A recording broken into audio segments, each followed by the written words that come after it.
Bonjour à tous, on est ici même à Bassin Labo comme d'habitude. On est dans cette émission Zigzag, émission culturelle que vous connaissez bien maintenant parce que l'émission culturelle parle de la culture en général et on sait bien que la religion ou les religions sous toutes ses formes font partie aussi de cette culture générale, bien sûr qu'on est obligé d'avoir un petit peu, puisque que serait notre vie si on n'avait pas une petite culture générale et si au cas on ne s'intéressait seulement à une seule religion et on n'en pas à d'autres religions, parce que pour essayer d'être un petit peu plus objectif, comme on dit, on est un petit peu obligé de connaître un petit peu tout ce qui se passe ailleurs. C'est pour ça que Zigzag est l'émission culturelle qui est fait pour ça, parce que aujourd'hui on a le plaisir d'avoir avec nous Christophe Ballard. Comment ça va, Christophe? Bonjour Jean-Claude, je donne bonjour à l'île de la Réunion et aussi à l'Hexagone, toute l'Afrique, Côte d'Ivoire, Sénégal, Togo,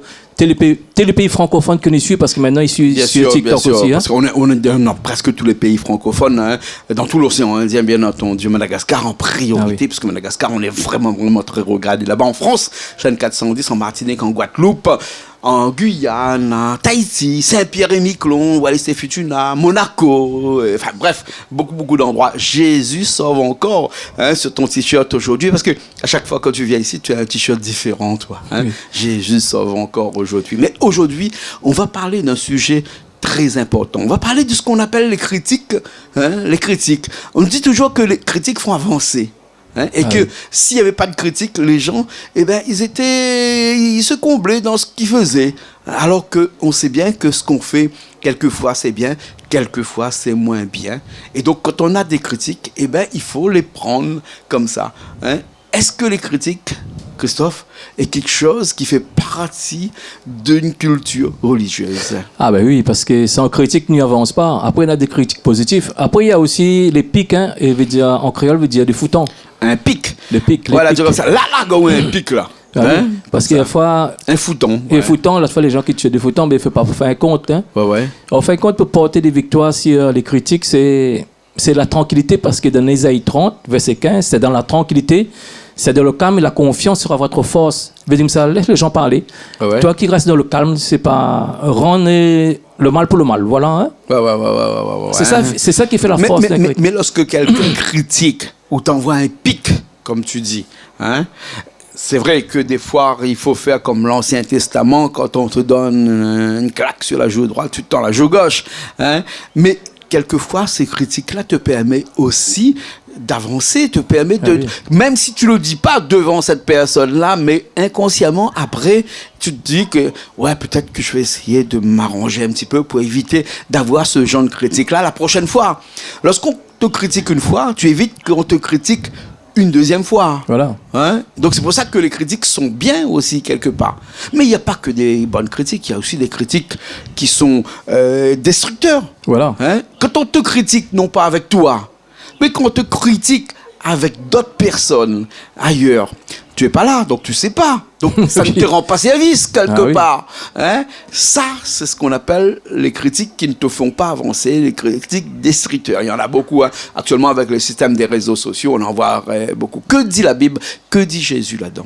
Oui, ça fait mal lâcher. En fait, compte comme ce verset, quand vient de dire ce verset-là, Isaïe 30, verset 15, c'est dans la tranquillité, c'est dans le calme, et la confiance sera toute force.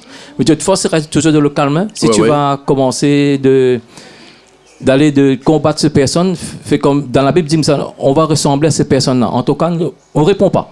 Il y a des moments qu'il faut répondre, et il y a des moments où il faut rester calme. Mais c'est Dieu de ne pas répondre quelquefois. Parce que Jésus n'a pas répondu. Par exemple, il dit aussi dans la Bible, Matthieu 10, verset 22, vous serez haïs de tous à cause de mon nom. Cette version dit, vous serez détestés à cause de mon nom. Mais dire, attends pas toutes les personnes vont t'aimer, parce qu'il y a des personnes qui t'aiment, des personnes qui t'aiment pas. On ne peut pas plaire à tout le monde sur cette vie-là. Sur cette terre-là, en fait, on ne peut pas plaire à tout le monde.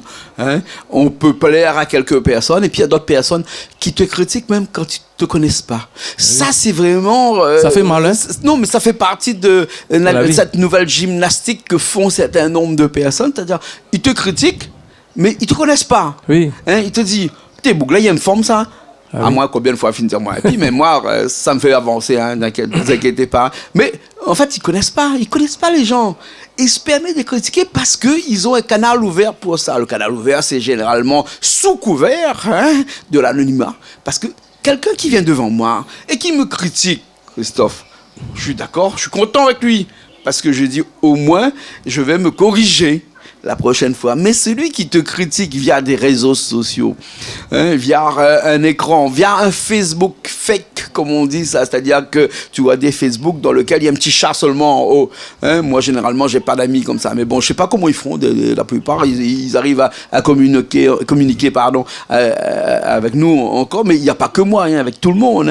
Moi, je vois que, par exemple, Milien, Germinal, quand il envoie des trucs, quelquefois, il y a des gens qui sont positifs, d'autres qui sont négatifs. On ne peut pas empêcher les gens de critiquer.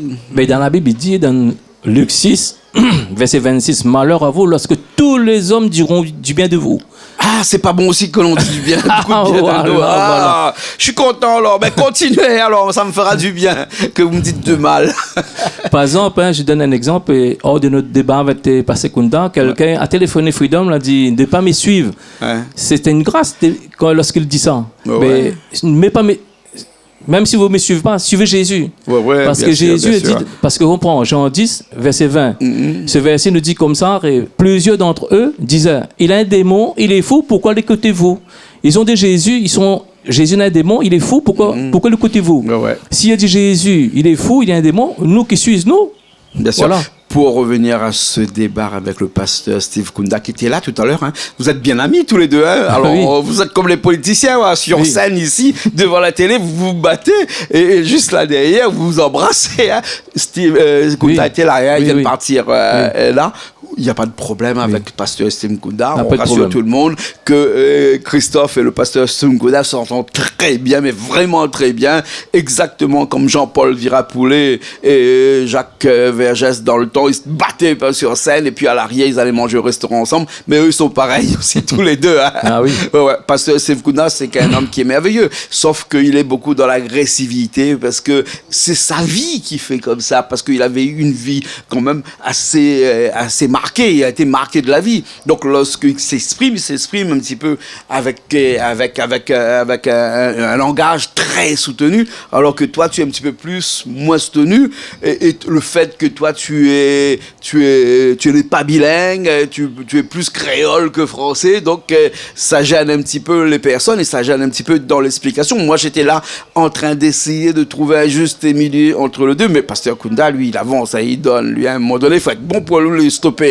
Ouais, mais bon, en tout cas, il n'a pas d'animosité avec toi, ni toi avec lui.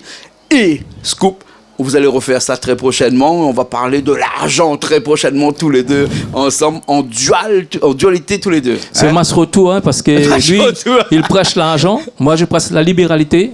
Voilà, on veut dire comme ça, la dîme des caducs, c'est en actualité. D'accord. On veut dire les périmés. Voilà. Et on va prendre le verset de la Bible pour faire monter des personnes que celui qui donne la dîme, ça ne sert à rien de donner la dîme. Donner.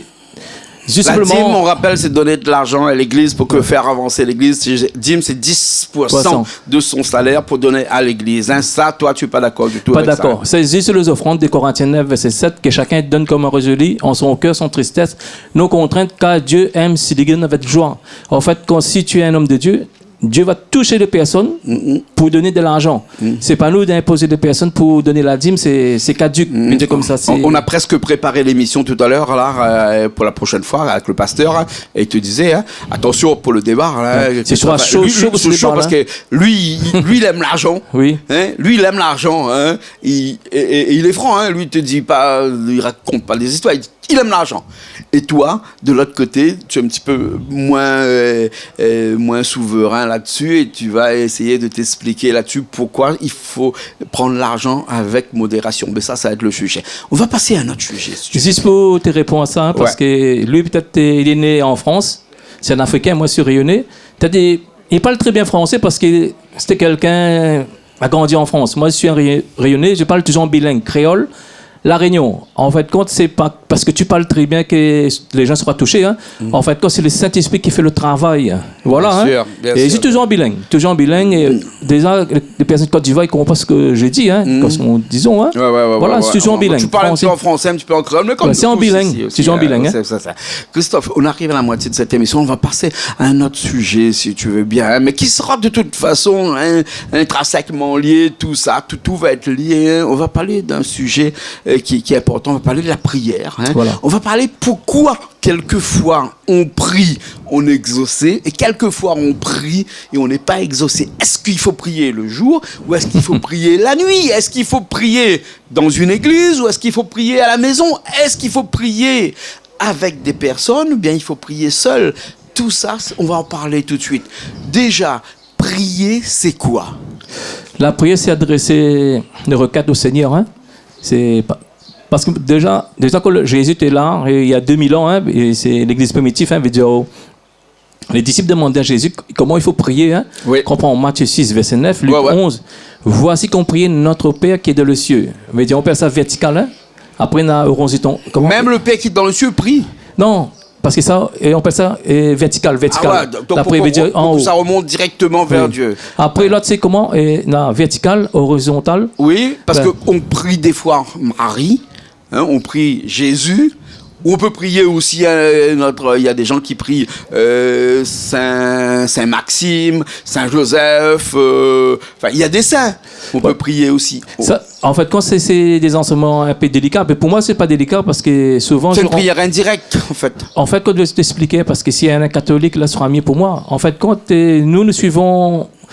Disons, nous sommes comme Mission Sa Guérison, et l'Église évangélique, et les adventistes, hein, en fait, quand nous prions pas Marie, nous, les chrétiens, l'Église maison, nous prions comme Jésus nous a dit. Hein. Après, nous ne sommes pas là. En vertical. Et Jésus, parce que il a dit prie son Père. Il n'a pas dit, par exemple, associer d'autres saints, Saint Rita, Saint Joseph, Saint Philippe. Il dit notre Père qui est dans le ciel. L'exemple, c'est Jésus même. Comprend Matthieu 11, verset 41-42. Jésus leva les yeux en haut, dit Père, je te rends grâce de ce que tu m'as exaucé. Je savais que tu m'exauces toujours. Voilà, Père. Matthieu 6, verset 6. Mais toi, quand tu pries, rentre dans ta chambre, ferme ta porte et prie ton Père qui est là dans le lieu secret. Voilà, le mention Père. Voilà. Hein. C'est pas d'autres choses. Donc, il faut prier en vertical. Hein, et toi, tu pries très rarement à l'horizontale. C'est-à-dire que, pour expliquer un petit peu ce que c'est que cette prière verticale, c'est-à-dire quand on prie directement à Dieu. Voilà. Hein, et lorsqu'on prie en horizontal, on s'adresse à des saints, on s'adresse à Marie, on s'adresse à Jésus, qui est peut-être aussi un petit peu ambigu là-dedans, parce qu'on ne sait pas si quand on prie Jésus, on prie aussi à l'horizontale ou en vertical. Ça, on ne sait pas trop, parce que Jésus est aussi Dieu, fait partie de la Trinité. Hein, d'accord, le Père, le Fils et le Saint-Esprit, le Fils étant bien entendu Jésus. Mais donc, si au cas on ne prie pas à l'horizontale, mais on prie seulement en vertical, mais à quoi ils servent tous ces saints qui nous entourent? En fait, les gens ils savent que je suis quelqu'un calme et quelqu'un qui dit toujours la vérité dans l'amour. Hein. En fait, quand moi j'étais catholique avant, mais eux ils prient Marie, les saints, les idoles, tout ça. Hein, et nous prions comme l'émission Sa Guérison, l'Église évangélique, nous prions seulement Dieu, hein, parce que l'intermédiaire c'est Jésus. 1 Timothée 2,5, il est un seul médiateur entre Dieu et les hommes, Jésus-Christ notre médiateur. En fait, que la prière, il faut les conformer ce qui est écrit dans la parole de Dieu. Hein. C'est ça. Vous avez plusieurs Bibles, parce qu'il y a d'autres qui disent que dans l'Église catholique, il faut prier Marie pour pouvoir accéder, demander à Marie pour intercéder pour Jésus, parce que à Dieu, parce que Dieu il est quand même presque à la limite de l'être suprême, il n'a pas le temps d'écouter toutes nos prières, donc on passe notre prière par un tierce qui est Marie, qui est Jésus, qui je sais pas, il y a des gens qui prient Saint Joseph pour accéder à Dieu. Ça c'est le quotidien. Après dans la Bible même, nous par exemple l'église, la Bible protestante il y a 66 livres. Après, les catholiques, il y a 72 livres. Hein, et nous conformons aussi le 660 livres, hein, 66 livres protestants. 66, c'est le chiffre du diable, ça. Hein? Enfin, il manque encore un 666, c'est le chiffre du diable. Hein? Mais 70 livres. Ma voiture, c'est numéro 666. Hein? Bon. Parce que tout est dans le 27 livres. Pas fait exprès. Hein? Parce qu'il y en a 27 livres de Nouveau Testament. Après, les autres livres, on compile, fait 66 livres. Et d'ailleurs, dans la Bible même, il dit qu'il faut prier Dieu. Et pourquoi les prières ne sont pas exaucées? Parce que nous ne sommes pas conformes dans la parole de Dieu. Parce qu'en fait, que la prière qui monte, parce qu'il y en a, quand tu regardes dans le ciel, ça, on appelle ça l'atmosphère, l'atmosphérique. Après, on a l'astral. Nous prions de monter, 3e ciel, 2 Corinthiens 12, verset 2, au trône de Dieu, veut dire la prière qui monte, c'est un parfum. Après, dans Apocalypse 8, un ange vient récupérer ta prière. Et veut dire comme ça, devait être un ascensoir, veut dire une prière, c'est comparable à un parfum. Et là, on sent qu'il monte devant le trône de Dieu. Ouais, c'est une très bonne odeur pour le Seigneur. Et là, la prière est exaucée. Mais est-ce que le Seigneur, là-haut, va sniffer notre odeur ou pas? Parce qu'il y a des prières qui ne sont pas exaucées. En tout cas, si je passais un mot à travers, je voudrais dire qu'il y a des prières qui ne sont pas sniffées. Bonne question. Mais pourquoi il y a des prières qui ne sont pas exaucées? Mais ça n'est pas sensible, c'est vérité, parce que il faut dire la vérité, toujours dire la vérité, c'est comment les gens seront éclairés. Même si les critiques... je sais, Par exemple, en fait, il faut vivre conforme. Dieu nous demande l'effort. Parce que lui, jamais péché. Mais quand on prie, généralement, c'est parce que notre vie n'est pas conforme. On prie pour avoir une vie conforme. Si on attend que notre vie soit conforme pour prier, ben voilà, généralement, quand notre vie est bien, tranquille, on prie moins. Hein. C'est comme jouer au loto, ça. On joue au loto parce qu'on n'a pas d'argent, mais lorsqu'on a beaucoup d'argent, on joue plus au loto. Voilà. C'est facile. Ça ne sert plus à rien. C'est facile parce que je te donne Proverbe 28, verset 9. Si quelqu'un détourne une oreille pour ne pas écouter la loi, sa prière me fait horreur. Mais dire, cette vie n'est pas conforme. Mais il y a notre verset, et Isaïe 59, verset 2. Ce sont vos crimes qui mettent une séparation entre vous et votre Dieu. Ce sont vos péchés qui vous cassent sa face. Il empêche de vous écouter. Ouais? Dieu n'écoute pas parce que notre vie n'est pas en forme. Dieu nous demande l'effort. Lui, il n'a jamais péché. Mais nous sommes des pécheurs. Mais ce qu'il demande, de vivre une vie conforme à sa parole. C'est ça, Dieu. Dieu est strict, comme tu connais. Hein? Par exemple, il y a... Dieu est un père. Parce que Dieu est dans un système patriarcal, c'est-à-dire que pourquoi Dieu n'est pas une femme? Parce que dans le système religieux, Dieu est un père, Dieu est le papa.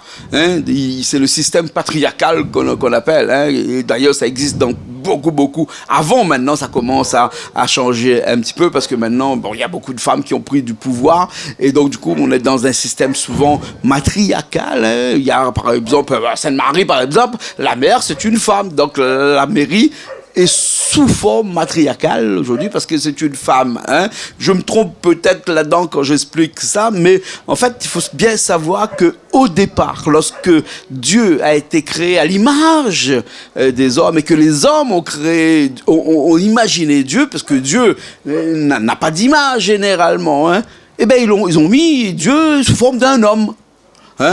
Pourquoi ils ont mis Dieu sous forme d'un homme? Parce que dans ce temps-là, l'homme était le maître de tout. Tous les systèmes familiaux étaient des hommes parce que c'était le système patriarcal. C'est-à-dire que c'est l'homme qui dirigeait. Donc on ne peut pas dire que je vais prier Dieu à l'image d'une femme. Ce n'est pas possible. Aujourd'hui, je ne sais pas, peut-être que demain ça va changer. Peut-être que demain, Dieu sera représenté sous forme d'une femme. Mais Dieu n'est jamais représenté dans toutes les religions, généralement. C'est toujours les autres qui sont représentés. Jésus est représenté parce que c'était un homme qui a existé. Marie, elle a existé, c'est une femme. Mais Dieu, on ne sait pas. Dieu est un homme, une femme, ou bien il est asexué. Qui c'est? C'est un esprit. C'est un esprit. Jean 4, verset 24. Dieu est esprit, il faut ce qu'il adore l'esprit en vérité. Pour dire, c'est en fait quand tu es dans l'ignorance. Acte chapitre 17 nous dit, Dieu ne tient pas le temps de l'ignorance. Mais après, si tu es sincère de ton cœur, tu pries n'importe quoi, et Dieu, à un moment donné, va t'exaucer. Il te va envoyer quelqu'un pour dire, il faut prier comme il a dit. Par exemple, Matthieu 6, verset 5, lorsque tu pries, ne sois pas comme les hypocrites. Ils aiment prier debout dans les synagogues, au coin de rue, pour trouver des hommes. Je vous le dis en vérité, ils ont leur récompense. Dieu nous dit que nous sommes des hypocrites lorsqu'on prie, par exemple, dans le bord, la route, qu'on fait voir des personnes, qu'on prie fort, on fait voir les gens. Le Seigneur dit, nous sommes des hypocrites. Il dit, rentre de ta chambre, Matthieu 6, verset 6. Mais toi, quand tu pries, rentre de ta chambre, ferme ta porte et prie ton Père qui est là dans le secret. Donc il vaut mieux prier la nuit que la journée. On peut prier quand la journée. Mais il faut être tout seul. En fait, quand tu peux éviter de prier en public. Non, en fait, c'est pour ça que tu as choisi l'église à la maison. Non, en fait, parce que quand tu vas prier dans la rue, comme ça, tu vas faire monter des personnes que tu pries. Mais quand tu pries dans l'église aussi, quelque part, tu pries avec tout le monde, mais tu pries en public là aussi. En public, tout frère et soeur. Après, il y a des gens qui vont. Parce que Jésus, il savait des pharisiens, parce qu'ils venaient prier, faire monter les gens, comment ils prient, des grands chapelets, tout ça. Dieu est simple. Après, quand on prend Matthieu 6, verset 7. Et dit comme ça, en priant, ne multiplie pas les paroles comme les païens. Ils s'imaginent qu'à force de paroles, ils seront exaucés. En fait, lorsque tu pries, Même nous, comme on prend l'église évangélique, l'église maison, l'église mission sur la guérison, quand on va prier, on va dire, Dieu, notre Seigneur, donne-moi un travail. À chaque fois, tu dis, donne-moi un travail, donne-moi un travail. Mais Dieu, il me semble que tu multiplies les paroles. Par exemple, il revient sur l'église catholique. Moi, j'étais un fervent catholique. Je ne critique pas. Hein. Ils savent que tout le temps, je prêche toujours cette vérité. En fait, quand tu vas faire 10 tours à chapelet, mais toujours tu vas faire 10 vous allez Marie, Dieu sait ce qu'il veut, Jésus ce qu'il veut. Sincère, veut dire ça, un cœur à cœur. Parler les mots, simplement, c'est pas des.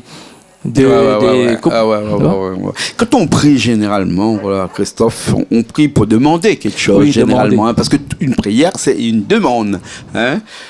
On demande de l'argent quelquefois, on demande la santé souvent, hein, et rarement on demande de se rapprocher à Jésus, se rapprocher à Dieu.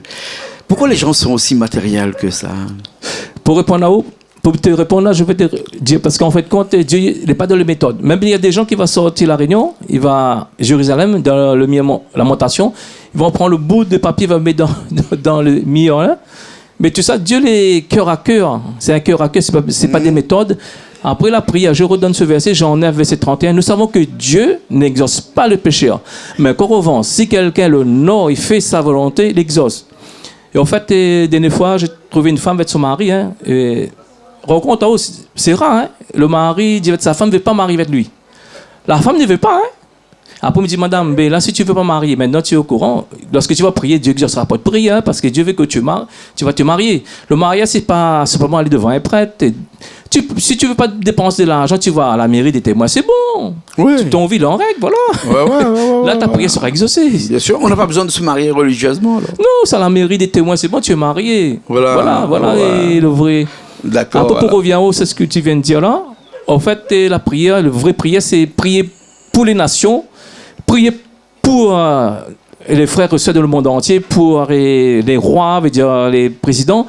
Mais la prière pour toi, tu peux prier c'est pour toi. Mais la prière, Dieu connaît votre besoin. Comprends, Matthieu 6, verset 8, votre Père sait de quoi vous avez besoin avant que vous le demandiez. Bien sûr. Voilà. Bien sûr, Christophe, on a une prière hein, chez les catholiques. Hein, Notre Père qui es aux cieux, que ton nom soit sanctifié, que ton règne vienne, que ta volonté soit faite sur terre, au ciel, etc. Là, dans la première partie de cette prière-là, on vante le Seigneur. On le vante là, le Seigneur. On dit, Seigneur, que ta volonté soit faite, etc., etc. Encore heureux, on ne dit pas que t'es beau, t'es gentil, Seigneur, etc. Parce que tout de suite après, on lui dit quoi? Donne-nous aujourd'hui, Seigneur, notre pain quotidien, etc. Donc du coup, dans la première partie, on le vante un petit peu. Dans la deuxième partie de la prière, on lui demande. C'est toujours comme ça. Dans la vie de tous les jours, ça. Quand tu as besoin de demander quelque chose à quelqu'un, qu'est-ce que tu fais? Tu le vantes un petit peu, tu dis t'es beau, t'as des jolis cheveux, hein, j'aime bien tes chaussures, hein. Ah bon? Ouais. Moi quand quelqu'un me dit ça, je lui arrête tout de suite. T'as besoin de demander quelque chose là, non? T'as besoin de me demander quelque chose? Passe tout de suite à la demande. Est-ce qu'une prière, on a besoin de vanter le Seigneur avant, ou bien on fait la demande tout de suite? Parce que le problème est la prière là. Parce que la prière, il faut monter. Parce que s'il n'est pas conforme dans les Écritures, il ne monte pas. Il y a une méthode pour faire une prière. Il y a des étapes dans la prière. Ça, ce sont des méthodes que l'Église... Vanter Dieu, demander et remercier. Même si on n'a pas eu déjà, parce que dans la prière, là, on n'a pas eu encore. Hein. Donc du coup, une prière se décompose en 3 parties. Donc on vante un petit peu le Seigneur, on lui demande ce qu'on a besoin. Et même si on n'a pas eu, on le remercie au cas où on l'aura. Parce que la prière, en fait, c'est la prière action de grâce, ça veut dire remercier le Seigneur. Par exemple, prends Philippiens 4, verset 6. Ouais. Ne vous inquiétez de rien, mais en toutes choses, faites connaître vos besoins à Dieu par des prières, des supplications, avec des actions de grâce. Tu peux réveiller, Seigneur, je te remercie pour le travail que tu m'as donné, je te remercie pour la santé que tu me donnes. Et nous, la réunion, au fait, hein, quand on prie pour la santé. Parce que notre culture, c'est pas la culture la dîme. Par exemple, en Afrique, c'est la culture, la dîme, c'est l'argent. On prie pour avoir la richesse. Et ici, la réunion, on ne prie pas pour de l'argent, hein, on prie pour avoir de la santé. Il y en a qui prient, donne-moi un peu l'argent, donne-moi la santé après. Hein? Mais bon, il vaut mieux avoir la santé avant l'argent après. Enfin, quoi que si on met sur une échelle, on peut demander de la santé, on peut demander l'argent, ensuite on demande l'amour. Et après, une fois qu'on a demandé tout ça, eh ben, on remercie un petit peu, on demande à ce que nos enfants, nos parents soient en bonne santé aussi, parce qu'on prie aussi pour les autres aussi, hein. Pas seulement pour soi. Quand on fait une demande à Dieu, eh ben, on fait une demande aussi quelquefois pour notre famille, pour que notre famille se porte bien, pour que notre famille soit en bonne santé. Parce que si notre famille est en bonne santé, nous, on va être en bonne santé. Si notre famille va bien, nous aussi, on va aller bien. Donc, c'est pour ça qu'on prie pour que tout aille bien dans le meilleur des mondes. Hein. Voilà, un petit peu la prière, c'est quoi, hein? Parce que la prière, comme on dit, on a la prière pour intercéder pour les nations. Après, une action de grâce pour remercier le Seigneur, ce qu'il a fait pour toi. Oui. Seigneur, je te remercie, ce que tu m'as donné. Je remercie pour l'entreprise que j'ai eue, les portes que tu as ouvertes pour moi. Après, prier pour les nations, prier pour le roi. Je te remercie, Seigneur. Nous prions pour Australie, Brésil, pour toutes les nations, pour tous les rois. Ouais, on prie comme ça. Après, on prie pour nous-mêmes. Maman, le meilleur prière qu'on prie, doit prier pour changer nos cœurs. Parce que le Seigneur, enlève-moi la dureté de mon cœur, enlève-moi l'orgueil de mon cœur, donne-moi la douceur, donne-moi le maîtrise de soi. Ça, c'est de bonnes prières. Change ma vie. Et je veux que je vais avoir une vie de prière, Seigneur mon roi. Ouais, ça, c'est la prière que Dieu aime. Après, Dieu connaît tout besoin, hein? Il connaît, hein? Et on n'a pas besoin de prier, à un moment donné, le Seigneur va rouvrir des portes pour toi. Et on prie surtout parce que la prière, c'est aussi de prier pour les personnes que tu vas voir. Bien sûr. Par exemple, si tu vas déposer des CV avec des entreprises, ou prie pour que les personnes soient touchées. Ouais, c'est ça la prière, en fait, quand Dieu connaît le besoin. Des prières qui n'exaucent pas aussi parce qu'en fait, quand tu vas déposer un CV avec tes patrons, pourquoi Dieu ne va pas t'exaucer? Parce qu'en fait, cet endroit n'est pas bon pour toi. Et là-bas, on aura beaucoup de difficultés. Après, Dieu prépare un endroit pour toi que tu vas travailler, tu seras tranquille. Le Seigneur fonctionne comme ça. C'est un Dieu de temps et circonstances. C'est ça le Seigneur. C'est ça, c'est la prière des vrais chrétiens. Est-ce qu'on peut vivre une vie sans prier? Et pour nous, en tout cas, si tu as le Saint-Esprit, une vie sans prière, tu es sec, veut dire comme ça, il y aura beaucoup de combats, beaucoup d'épreuves, tandis que dans la prière, on est connecté avec Dieu. Du moment que dans la prière, on est connecté, on est dans la relation avec Dieu, veut dire, déjà, tous ces versets bibliques, c'est Dieu qui me donne ça, hein? Veut dire comment? C'est connecté avec Dieu 24 sur 24. On peut prier au dernier moment, juste lorsqu'on est sur le lit de sa mort, parce que on n'a pas prié toute sa vie. Et c'est ce qu'on appelle la prière ultime, c'est-à-dire que c'est sa dernière prière que l'on fait, même si on ne l'a pas fait pendant longtemps, hein, pendant des années on n'a pas fait. Au dernier moment, on prie et c'est ça qui est le plus important, la plus grande des prières. Ah oui, c'est ça. Après, on a des prières que Dieu... Il va fatiguer ses oreilles aussi, hein? Bon, oui, parce que force d'écouter tout le temps la même chose. Oui, il fatigue ses oreilles parce que Dieu, comme il dit, ce ne sont pas des méthodes. C'est pas des neuvaines, chapelets, tout ça là. C'est pas avec lui comme toi avec moi, pas avec Jésus. Combien de prières Dieu m'a exaucé? Combien de prières? Beaucoup de prières. Et la prière, c'est Dieu qui t'exauce aussi dans la pensée. Tu penses la chose, Dieu t'exauce. Mais des fois, avec Dieu, il faut parler simplement. Simplement. Dieu, moi, tout le temps, je te prie, mais bon, fais en sorte que demain, j'essaie de mettre des chaussures, parce que moi, j'aimerais m'en mettre des chaussures, mais j'aime pas les chaussures. Donc, fais-moi aimer des chaussures, au moins comme ça je pourrais acheter des loups-boutins, hein, ou je pourrais acheter des belles chaussures et me pavaner avec des belles chaussures, parce qu'aujourd'hui moi je mets que des savates, hein. Ça aussi, ça fait partie d'une prière, ça aussi, c'est une prière aussi, non? En tout cas, je vais t'encourager, hein, et lorsque tu dis les gens qui te critiquent à mettre des chaussures. Non moi personnellement, hein, depuis que je te connais, ça fait 4 ans que je viens là bientôt, hein, la majorité des personnes me dit toujours du bien de toi. Une minorité qui me dit du mal de toi, mais la majorité, mon frère. Non, mais c'est comme au début de l'émission, lorsqu'on a parlé des critiques. Le critique, il est là. C'est ton courage, hein, parce que moi-même, je suis dans la rue, jamais entendu, peut-être une fois. Parce que moi aussi, pareil, hein, il y a des gens qui ne m'aiment pas. Mais un jour, je vais faire un enseignement sur le témoignage. C'est un bon. Mais Christophe, je ne suis pas quelqu'un de bien. Je suis seulement quelqu'un qui essaye d'être bien. Et mais ça fait rire, là. Un collègue travaille, peut-être, c'est elle qui m'a dit ça. Elle dit, vous connaissez Jean-Claude Coindin? Il dit, bien sûr, là-bas. Elle a dit, regarde Jean-Claude Coindin, c'est simple cet homme-là. Moi, je ne savais pas. Elle dit, lui, il a l'argent, hein? Regarde son pied, il y a tout ça, ça va de son pied. C'est un homme simple.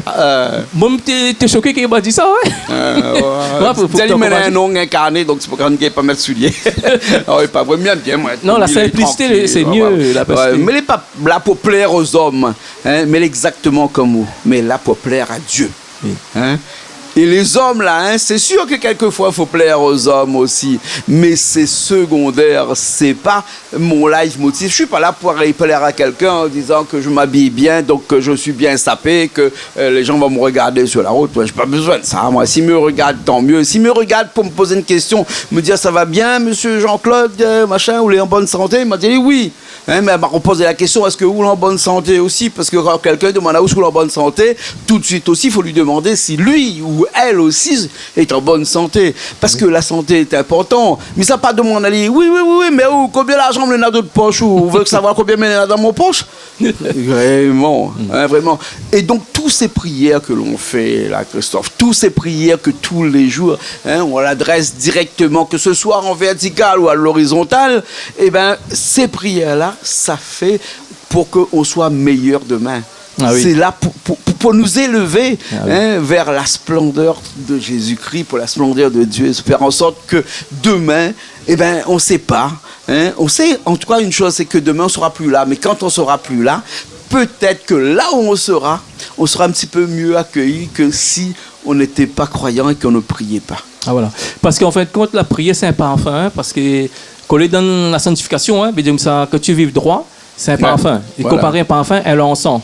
Comme de l'encens, quand tu pries, le Seigneur est agréable à ta prière. Dis, quelle bonne odeur.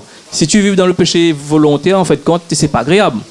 Voilà, il dit que ça faut un peu de sacrifice. Ça veut dire faut un peu de sacrifice pour que Dieu n'exauce. Un peu pour revenir aussi, parce qu'en fait, quand tu juste pour encouragement aussi, parce que quand je presse pour moi aussi, pour les autres. En fait, il faut chercher toujours l'approbation de Dieu. Ne cherche pas l'approbation des hommes. Qu'est-ce que les hommes pensent de toi? Pense ce que Dieu pense de toi. Même s'il y a des critiques. Et non, parce qu'il y a des personnes qui étaient arrêtées de prier parce qu'il y a des critiques. Il y a des personnes qui ont tombé dans l'alcool parce qu'il y a des critiques. Non, cherche ce que Dieu pense de toi. Parce que Dieu cherchait toujours qu'est-ce que Dieu pense de lui. Il faut chercher la volonté de Dieu, il faut chercher le témoignage de Dieu. Par exemple, dans Jean 5, verset 37, c'est lui qui m'a envoyé, lui-même a rendu témoignage de moi. Vous n'avez jamais entendu sa voix, vous n'avez jamais vu sa face. Jésus est le témoignage du Père. Nous cherchons le témoignage de Dieu. En fait, cherchons pas le témoignage des hommes. Cherche ce que Dieu pense de nous. Prends Galates 1, verset 10. Maintenant, est-ce que c'est la faveur des hommes que je cherche ou celle de Dieu? Est-ce que je cherche à plaire aux hommes? Si je plaisais encore aux hommes, ce ne serait pas serviteur de Christ. Je veux dire, cherche à plaire à Dieu.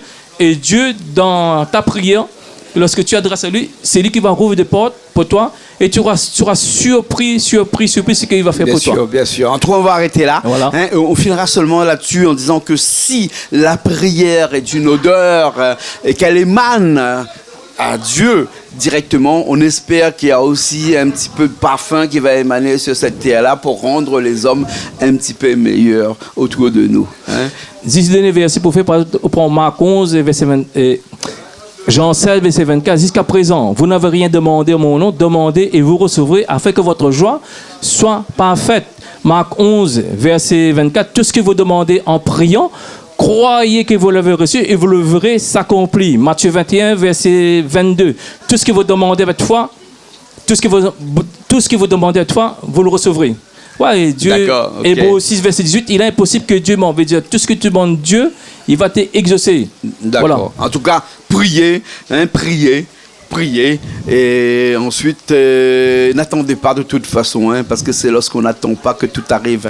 La prière est comme l'amour, ça arrive au moment où on s'attend le moins. Voilà. Merci Christophe. Oui, juste pour te répondre, je termine. Hein. Ouais, parce que si on termine jamais. Oui. 2 Corinthiens 2, verset 15-16. Nous sommes pour Dieu la borne de Christ. Et parmi ce qui est pris, c'est un parfum de mort que donne la mort.